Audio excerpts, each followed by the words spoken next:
Les fouilles vont se poursuivre tout au long de la journée, vous l'avez compris. On voit cela avec vous, Fanny Wegscheider, avec les éclaireurs. Fanny, la zone de recherche a été étendue par rapport à la veille.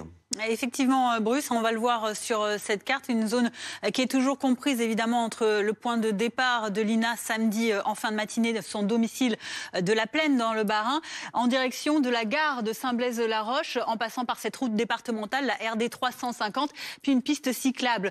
On voit que hier, les quelques 380 bénévoles qui étaient rassemblés pour cette battue étaient installés près de l'étang de Breux. On n'est pas très loin de cette piste cyclable et de la gare de Saint-Blaise. C'est là que les recherches ont commencé hier autour donc de ce point d'eau qui sera aujourd'hui sondé plus profondément comme d'autres du secteur, et donc que tout le monde était rassemblé hier pour vous montrer l'étendue de ce périmètre de recherche de mardi.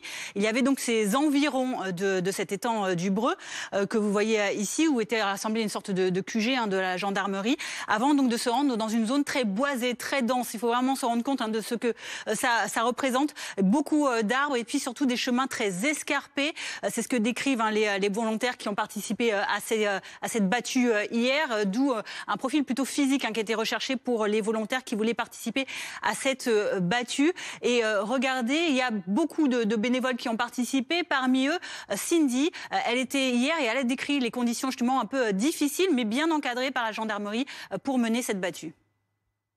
Nous, on était plutôt du côté Poutet, au niveau du lac. Donc, on était tous en ligne, à 2 mètres les uns des autres.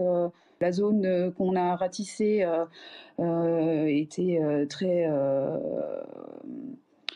était pleine de ronces, donc à hauteur d'homme. Donc, il était assez difficile d'imaginer que quelqu'un était passé par là, quoi.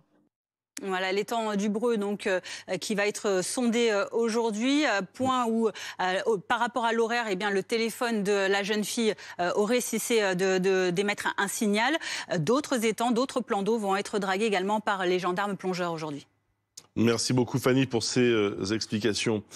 Énorme élan de solidarité, on l'a compris, en fait. Et ça dépasse d'ailleurs le simple, la commune, etc. Je pense que c'est dans tout le pays, chacun s'identifie à cette famille.